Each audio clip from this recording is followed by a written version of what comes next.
ар бир устатыма ыраазымын. Бир эле музыкадан эмес, жашоо тууралуу дагы көп эме кылышты, түшүнүп беришти.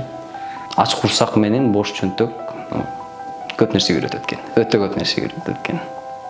Ошол нерседен көп нерсени үйрөндүк. Ошол эки эле нерседен. Биз көбүнчө ойлойт элек, канчанча сабактардын эмне кереги бар депчи. Бирок ошол сабактар мындай жашоодо логика менен кичине жүгүрткөн ошол сабактар керек экен. Именно ошентууга келип, ошол нерселерди түшүндүм. Высшее образование деген любой сферада, любой кругда өзүнүн мындай айырмасы болот экен. Ошол нерсени жакшы түшүнүп калдым. Эми студенттик жашоо, именно студенттик жашоо ошо жатаканада болот экен. Кызыктын баары да ошол жакта экен.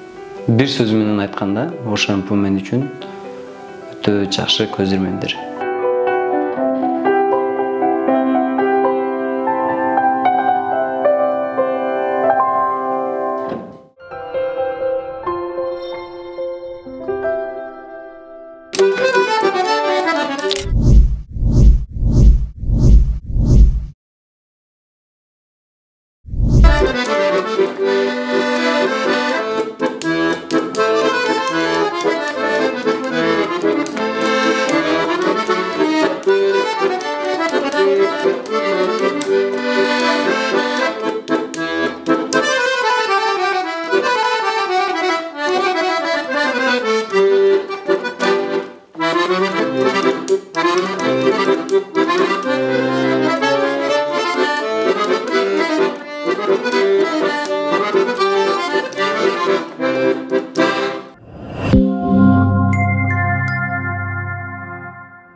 Балалык кыялдарымдын бири, эң чоң кыялдардын бири.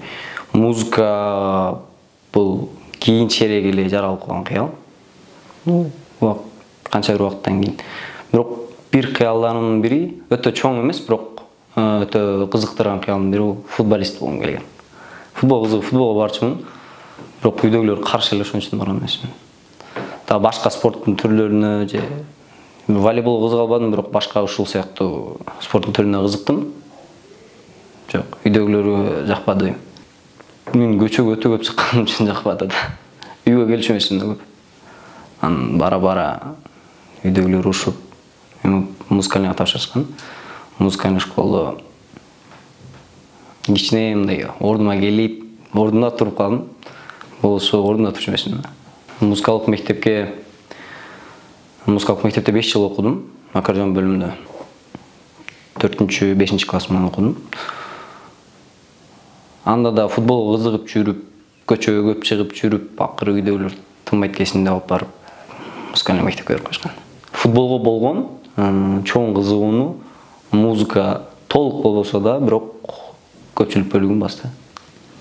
Музыкальный мектепти, музыкалык школду аккордеон бөлүмүндө бүткөм. Өзү специально жанагындай көлүк берилген. Ал бар анын гитараны аны үйдөн эле слухка салып, музыкальный слух пайда болуп калат инструмент ойногон адамда. Ошол менен эле үйрөнгөм. Фортепианону болсо бул жакка келип, биринчи курстан баштап, почти экинчи курстан баштап конкретно кызыгып үйрөндүм. Музыка жалпы эле искусство бул өзүнчө бир алам. Ар бир нерсенин жакшы жагы, жаман жагы да болот. Ошо эмне иш болбосун баары бир өтө көп мени талкуулат. Бирок башка бир сферага караганда, мисалы математика, биология, химия, башка эле бир науканын сферасына караганда, биздин музыканын сферасы өтө көп мени таанып калат. Себеп буну башкаларга мындай ойлойт, бирок сырттагы адам жеңил эле экен да депчи. Бирок ошончолук деңгээлге жетиш үчүн өмүрүн жарымын эле арнага туура келип калат да. Ошо мээнет жагы аябай кыйын.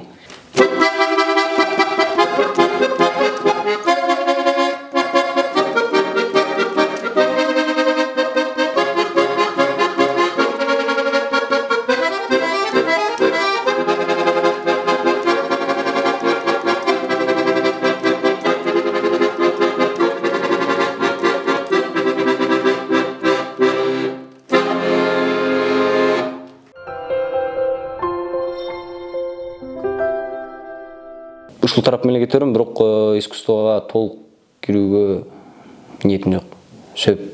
Бул өмүрдү толук арнап коюш керек да. Мен ошодон корком, өмүрүмдү бир нерсеге арнап койгондон корком. Башка нерселерге алып кетет. Анча-мынча композиторлор же музыканттар бар го. Алар өмүрүн арнап уже үй бүлөсүн унутуп коюп, башка жашоосун таштап коюп, бир ушул музыка деп эле кетет да. Мен ошол нерседен корком.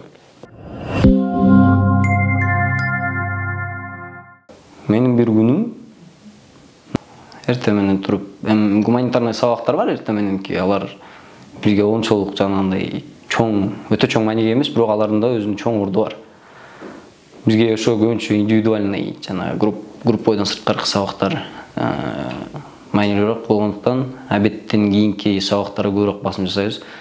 Ошо обедтен кийин уже кечке чейин репетиция. Алган чыгармаларды, алган репертуарларды баарын толуктап, пышыктап, кайталап чыгарыш керек. Басымдуу кылган жагы ошол сабак, көбүнчө репетиция. Анча-мынча күндөрү көчөдө эле көбүнчө. Аккордеонду бала кезимде, мектеп учурунда, мектепте окуп жүргөндө, биринчи устатым Маматов Руслан деген агайга үй бүлөм алып барган. Биринчи барганда биз колумузга жазылайын деп барган элек. Колумузга жазылайын деп барсак, колумузда место толуп калыптыр. Колумузда место толуп калып, уже үйгө кетебиз деп атканда жолдон агайым чыгып, "Эмне сен кызсыңбы?" деп ошентип аккордеон алып кетип калган.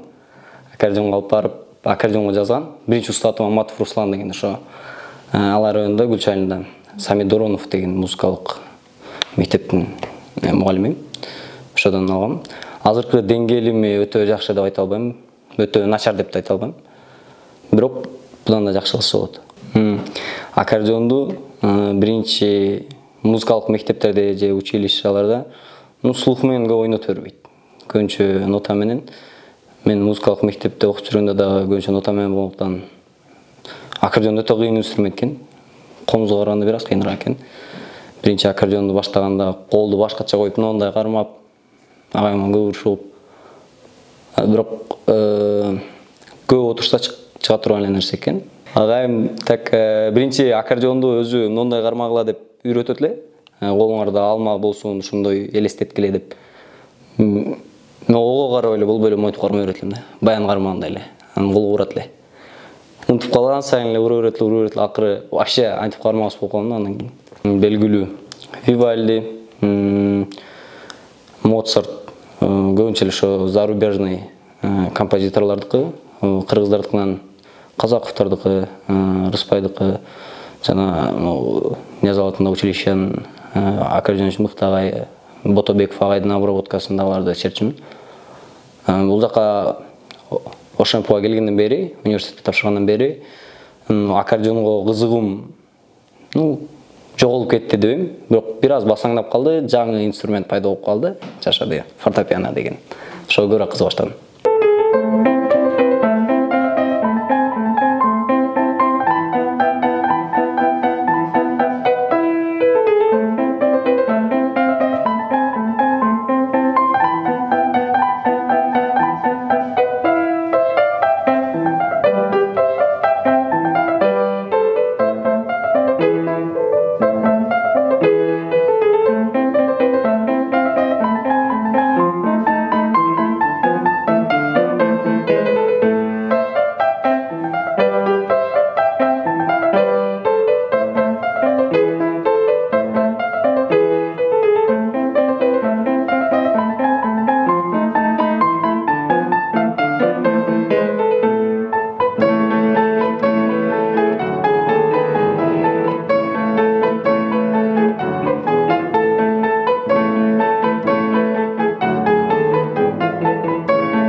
Пианинону анчалык эле жакын көрбөйм, бирок жакшы инструмент. Инструменттердин эң главный катары, эң король катары. Дүйнөлүк классикалык чыгармалардын көпчүлүгү фортепианода. Көпчүлүгү болбосо дагы дүйнөлүк классикалык чыгармаларды именно народный инструменттерге караганда фортепиано көбүрөөк жазылып, көбүрөөк которулган үчүн фортепиано жазат. Себеп анчалык дүйнөлүк чыгармалар бар, анча-мынча. Аккордеонго түшпөйт, же колумузга түшпөйт. башка инструментке түшпөйт, бирок көпчүлүгү именно ушу фортепианоға тура келе берет. Кандай обон болбосун, обондордун да көпчүлүгү ушу именно ушу фортепианодан келип чыгат. Жалгыз калганда, эч ким жок болгондо, настроение жок болгондо фортепиано көп келем. Университетке келгенде биринчи ушу инструменттен спецтен берген агайым бул Байман Калыбулович болду, Байман агай. Бул агайдагы билими өтө терең агай. Бир эле консерватория же бир эле диплом менен чектелип калган эмес агайдыкы. Музыка жаатына, музыка дүйнөсүндө түшүнүгү өтө чоң агай бунун. Ал агайда бир жыл окудум. Ал агайдагы ушундай немец өтө ушык агай. Андан кийинки агайым уже Муратов турат, биздин заведующий кафедры. Ал агайда жаңы методдорду үйрөттү, уже сабак өткөндү конкретно. Мисалы башка агайларым менен талкуулат эле. Ал агай менен кошо чыгарды. Чыгармаларды агайларым, мисалы мен бир чыгарма ойнай албай аткан болсом, анча-мынча жерине пальцовка кол туура келбей калат кээде бир чыгармаларга. Же бир жерин чыгара албай кыйла убакыт кетип калат. Ошол убактарда келип агайларым жардам берчү, бирок бул агай контролдо турат. Ол жерин мындай кылсаң жеңил болот деп. Агайларым, мурунку агайларым бир вариант менен көргөзүп, уже алар айткан моментке уже чыгып калчу мен чыгармаларым. Турат агай ошол эле методду бирок вариант менен колдонот. Мисалы, нол жерде нол кол менен алсаң болот. Ошону эле кайрым нол кол менен алсаң болот деп ар кандай варианттар менен көргөзүп, жаңы методдорду киргизип окутту агайым. Муратов турат. Ар бир устатыма ыраазымын. Бир эле музыкадан эмес, жашоо тууралуу дагы көп эме кылышты, түшүнүп беришти. Көпчүлүк ушу мээнет тараптан болду, себеп кандай мээнет кылсаң ошонун үзүнүн көрөсүң деп эле.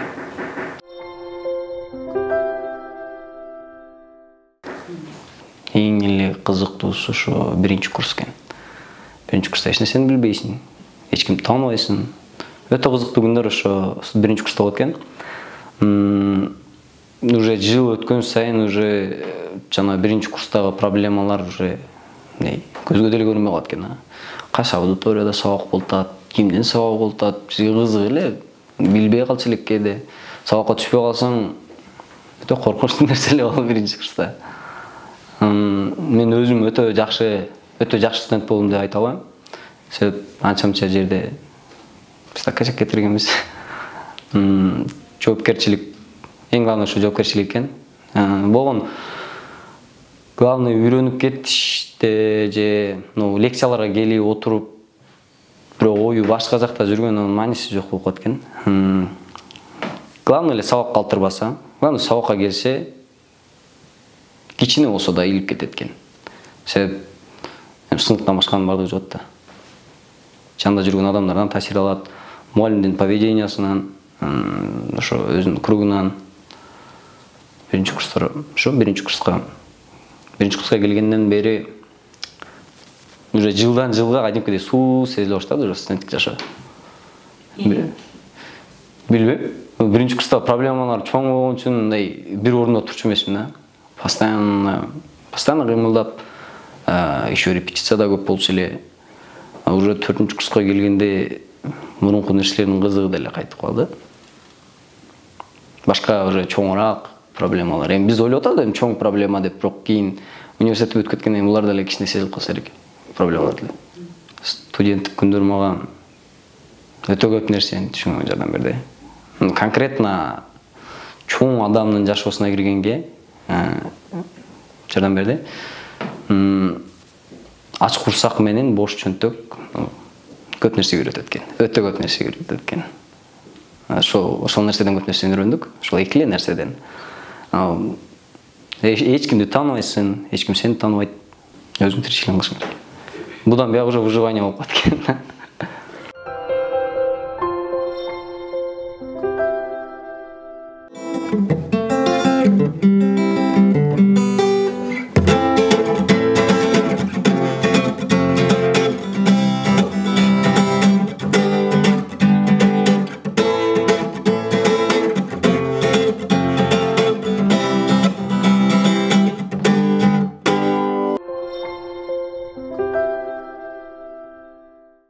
өлкөгө чыккан ар бир эле адам кыял да.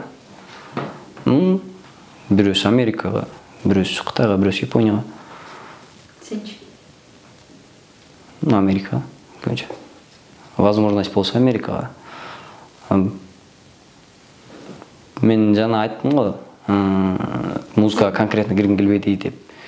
Себеп бардык нерсе баары бир барып бир эле акча калат экен. Значит, биз изучать эте турган нерсе бул акча экен.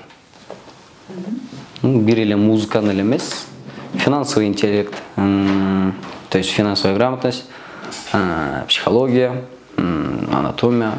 Адамдын өзүнө күнүмдүк жашоосуна эле эмес, келечегине керек нерселерди изучать этким келди. Конкретно музыканы эле эмес. Чындап эле ушул сал кыйыныраак болуп калышы. Максаттарың жокпу?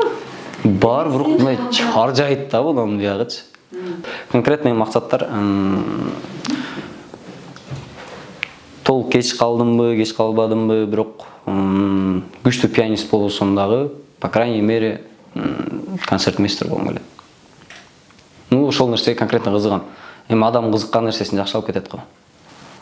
Мен кызыкканым ошо конкретно концертмейстер, өтө бир күчтүү болсо дагы, на среднем уровне виртуоз, пианист катары же болсо, может аккордеонист. Өзүм кызыккан нерсени алып кетким келет.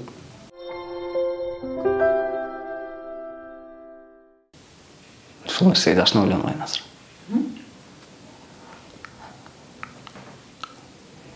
Бир сөз менен айтканда, бир сөз менен айтыш кыйын болот окшойт. Ошампу мен үчүн бул толгон китептин жарымы дейлим. Биздин жашообуздун жарымын, может, 3/1 жашагандырбыз, может, жарым жашагандырбыз. Бул өтө бир маанилүү бир жашоодо бир этап го деп ойлоп атам. Себеп ушул жерге келип көп нерселерди билдим. Башка адамдарда деле болсо керек. Кандай десем, жакшылыкты, жамандыкты, акты, караны, көп нерсени айырмаганды именно ушул жерден, Ошампудан үйрөнөм. Бир эле музыка жаатында эмес, башка дагы кошумча кирип жаткан, мисалы, гуманитарный сабактарда дагы биз көбүнчө ойлойт элек, канчанча сабактардын эмне кереги бар депчи. Бирок ошол сабактар мындай жашоодо логика менен кичине жүгүрткөн ошол сабактар керек экен. Именно ошо Ошампуга келип, ошол нерселерди түшүндүм. Бир сөз менен айтканда, Ошампу мен үчүн өтө жакшы көзөрмөмдүр.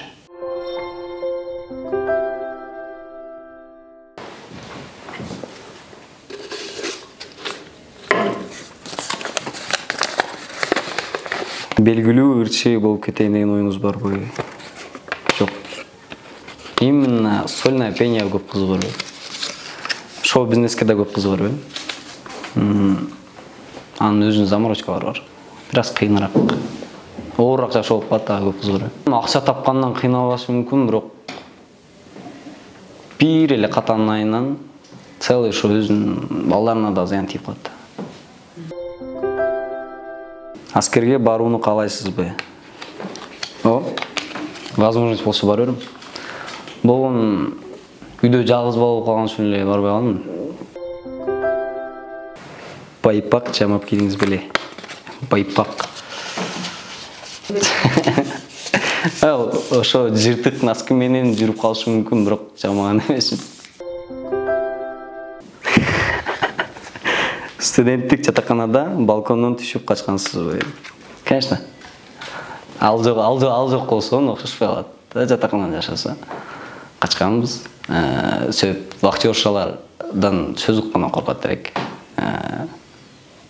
Кеч келип калганда же башка бир случай болуп калганда балкондон чыгат элек, же балкондон кирет элек.